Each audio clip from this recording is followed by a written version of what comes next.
Hello Cryptoverse, and welcome to the Crypto Chronicle, where we learn from the past and trade for the future. I'm your host Misho, and let's get started with this week's news. The Japanese arm of internet giant Yahoo is set to open a cryptocurrency exchange in Japan, April of 2019. This came out of nowhere. Yahoo's planning to buy 40% of BitARG Tokyo for 2 billion yen. That's approximately $19 million. So we'll see if we get more investors out of Japan. You may not have heard of this other company in Silicon Valley. I don't know, something called Google. They decided to develop their own blockchain technology, but don't expect to see a Google coin on their platform anytime soon. They're actually going to use this internally for a variety of purposes, but mainly to secure users' identities, which we're all thankful for. And then following up on our story from G20 last week, France's Finance Minister Bruno Le Maire published an op-ed detailing how he would like France to assume a leading role in fintech and blockchain technology.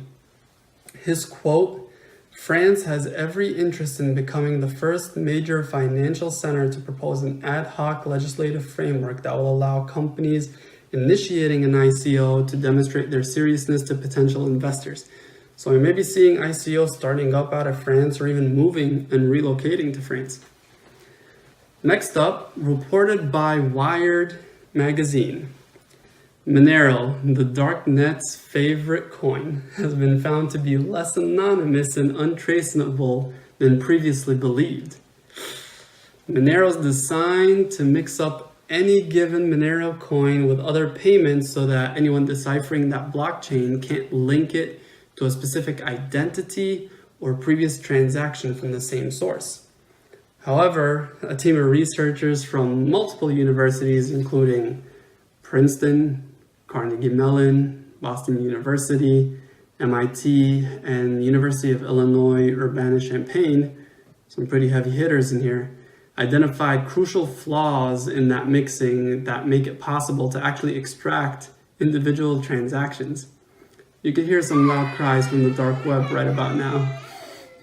This news gives way to other privacy coins, Bitcoin to possibly make strides in this market. And then in a bombshell this week, Coinbase, which is the primary first stop for anyone entering the crypto space, has announced their intention to support ERC20 tokens. Now, ERC20, for those that aren't aware, refers to tokens that were built through the smart contracting feature on Ethereum's blockchain. This is a big deal because Coinbase will soon be able to add support for some of the most popular coins in the market right now. We're looking at things like EOS, Tron, Binance, Amizago, Walton Chain, and many, many more. This is a timely announcement as potential threats are starting to creep up in this space. We've recently seen Robinhood, this app that actually functions in traditional markets, in the stock market, that is. They've recently added the ability to buy and sell Bitcoin and Ethereum. And so this is a good move by Coinbase. Hopefully they don't take too long to add those new tokens. And now, time for tonight's main story.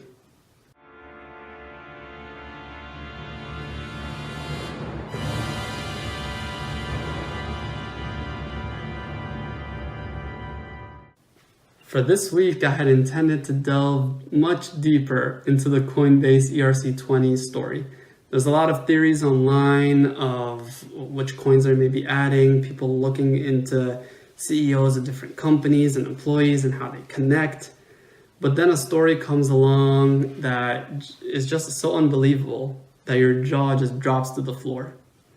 So Litepay is a tool that's used to interface with online merchants to allow acceptance of Bitcoin as payment, and many online stores have used this tool.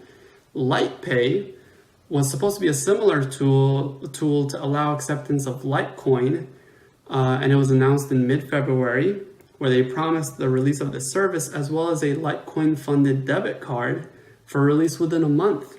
Litecoin prices responded to this very well and surged, as you can see on this chart. But then several weeks passed and no word, complete silence. And then a statement came out by the Litecoin Foundation on March 26, where they revealed that Litepay CEO Kenneth Asair had informed them that he had ceased all operations and intended to sell the company. This came 2 weeks after Asair held a Reddit AMA where his answers were pretty vague and it was not well received. What's flabbergasting about this story is the fact that the Litecoin Foundation had actually invested $50,000 into this man's company.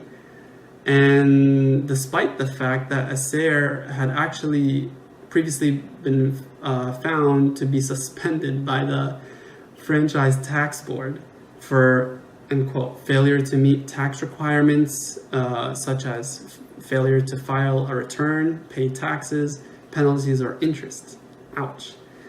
From their statement, they said, prior to being told that Litepay was ceasing operations, the foundation had approached Kenneth regarding his less than transparent nature with the company and to express our and the community's concerns regarding his most recent Reddit AMA. It was at this time that Kenneth asked the foundation for more funds to continue operations. The foundation refused any further funding as he was unable to provide a satisfactory picture of where the money had been spent and refused to go into exact details about the company and show objective evidence to back up his statements. Oof. The foundation went on to apologize for clearly not doing enough due diligence. And at this point, you would think the story's done, but we got more for you. Interestingly, on March 5th, The Express, this online publication out of UK, published an article which says Litecoin is poised to launch its transaction processor Litepay next week to consumers, which now we know is not true. That article, in it stated that this was based on a Litecoin press release, which cannot be found anywhere at this time.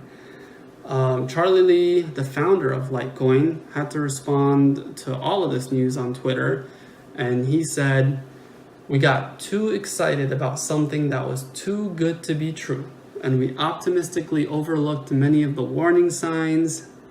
I am sorry for having hyped up this company and vow to do better due diligence in the future." We're so used to hearing about ICO exit scams, where they take all people's funded Ethereum, and hacks that leave investors feeling betrayed and having lost quite a bit of money, hacks of these pretty large exchanges. But to see Litecoin, the fourth largest currency by market cap, and the Litecoin Foundation, and Charlie Lee himself, who's had an extensive history in the crypto space, be so evidently swindled by this company is really surprising. What makes this even clearer that they were caught off guard by this is just 6 days prior to Litepay's shuttering, Charlie Lee tweeted out, "Litepay are signing out merchants right now." I'm sure he was not happy that day. Now for down the line.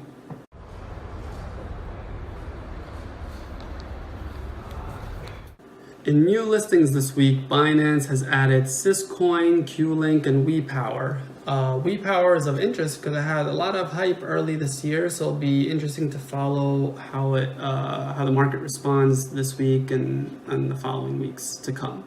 Nebulous finally launched their long-awaited mainnet. Oh, we've been waiting for this one for a while. Stay tuned to news regarding the token swap. Hopefully they don't take too long with that as well. And then lastly, Bitcoin is about to have the death cross. Now, this is when the 50-day moving average cuts the 200-day moving average from above. This is usually an indicator of a long-term bear market going forward. So many forecasters on Twitter and Reddit are preaching about possibility of a push all the way down to 3K, and we should short and all this. But this actually might be a bear trap. To cut a long story short, Bitcoin's already dropped 14,000 from 20K all the way down to 6K. And to push the 50-day moving average so far has probably taken the steam out of the bears in the market right now. And so this actually similarly happened in 2015 where the 50-day moving average dropped below the 200-day moving average, but actually bounced right back up. And so in today's market, what we see right now is a bounce might even come from a double bottom forming near the 6K mark. Thank you all for joining us this week. Subscribe to the channel, remain up to date on the cryptoverse, and join the conversation on Telegram and Twitter as you see below. This has been the Crypto Chronicle. My name is Misho, and I want to help you make smart whale money.